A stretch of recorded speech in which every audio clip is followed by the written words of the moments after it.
Hey, GutFoxx here. Today we're going to have a head-to-head match where I'm going to talk through a little bit of the run and shoot playbook and then going on tilt in Madden 15. So, let me introduce tilt before talking about the run and shoot playbook. Tilt, for those who don't know, it's when you let your emotions get the better of you and you adapt a less than optimal game strategy going forward. Whether it be sending Hail Marys all the time or a heavy blitz that your opponent can easily recognize and beat you on.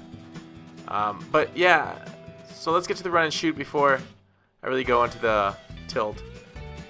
So I did use the run and shoot, and I talked about a little bit about this on Tuesday.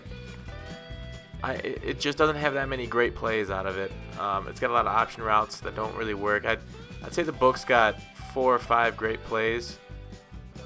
But your opponent can recognize them after a little while and what formation you're running out of. And like every formation has very similar plays too. As he picks up a freak of nature first down there running past my corner.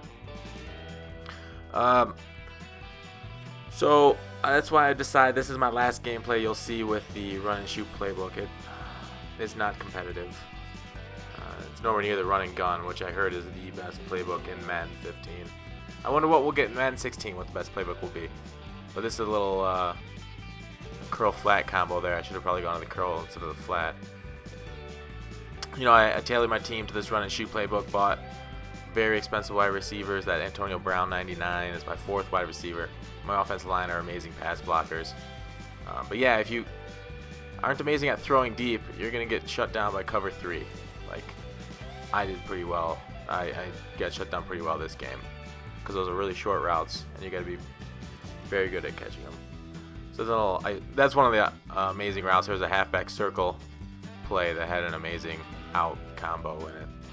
It was one of them. Anyways, let's talk about going on tilt. I've been rambling a lot, or too much, and I ramble again. So, going on tilt, you're going to start taking unnecessary risks when you're on tilt. Your offense won't be nearly as good as Mr. Sherman picks the ball. After touchdowns, my opponent scores, especially if it's like a BS touchdown, I'll go deep. I just want to get those points back as quick as possible. But your opponent does know this, so they'll go cover 2 man or cover 4, and they'll know that you're going to go deep after something like that because it's just human nature to want to get it back so quick. And then that leads me to another tip. To put somebody else on tilt after a turnover, especially if it's a bad one, throw deep. Try to get a touchdown. Go to the end zone. Try and put your opponent on tilt so that they play less than optimally the rest of the game. Tilt. My trigger on tilt is basically if I play bad and a guy running kind of a glitchy scheme and he beats me, that's when I get angry. What's your guys's? But you got to recognize your tilt trigger. A lot of times maybe you come into the game with stress already, stressed out, school, work, relationships, whatever. Then one unlucky play just sets you over the edge, like missing a field goal short. And trust me, those unlucky plays do happen. Fumbles, don't get angry at them. There's enough random things going on. It's like a bad beat in poker. There's nothing you can do about fumbles except move it on the next hand in poker. And don't let trash talkers get on your nerve, as I return one back with Mr. Hester to the house to take the lead for lucky me. Don't let the trash talkers get to you if somebody's on the mic. Start a party. Get away from it. Don't let them get to you. Stay on your game plan. They're trying to throw you off. That's how they win. One thing if you're on tilt, if you lose a bad game, stop playing for a little bit. That's a tip. Just, 15, 20 minutes, 30, maybe even you have to go to sleep. Let's set the controller down for that night. Go do something else if you're getting too emotionally involved because you'll keep losing there. But if you do plan on playing right away, again, think of every game as separate. One's different from the other. So what happened last game never happened. The past results have no bearing on your future games. So if you end up losing a few, if you are on tilt and you get demoted, another tip, just think about what happened, what you could do to be better in the future. Go to practice mode against the play that's beating you. PA end around. Cover 3, find beaters. Go on YouTube, look at what is effective against those things. One huge tip, if you lost a bad game and you do find yourself, feeling salty or angry, never send a nasty message to your opponent. The best you're going to get is no response. Because we get a nice little turnover there. Our team's doing well on turnovers. The best you'll get is no response from that opponent. But most likely, whatever you're going to get from that guy, whether it's something defensive or offensive from them, it's just going to set you off more.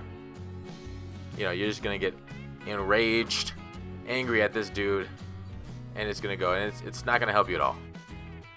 So just get up, take a walk after a bad beat, and get over it on your own. But in helping with tilt, I've noticed I've gotten a lot less angry as the years gone on. The more I play and the more I have a game plan and a scheme, the less on tilt I go.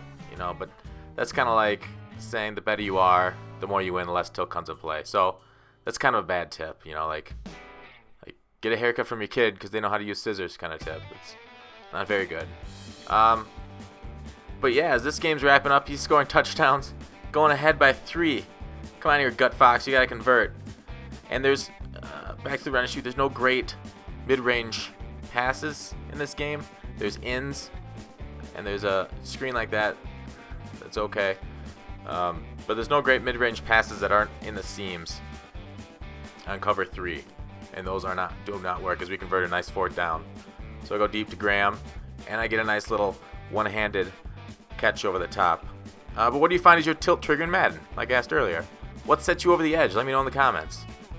Let me know what really frustrates you, and if this helped, and if you'll try not to go on tilt in the future. Nice. Look at he's open, and the opponent makes a nice little bait. I thought he was going for the halfback end. He gets my wide receiver. I'd been going to that wide receiver all game, that Brown there. So that basically ends the game. He's in running distance.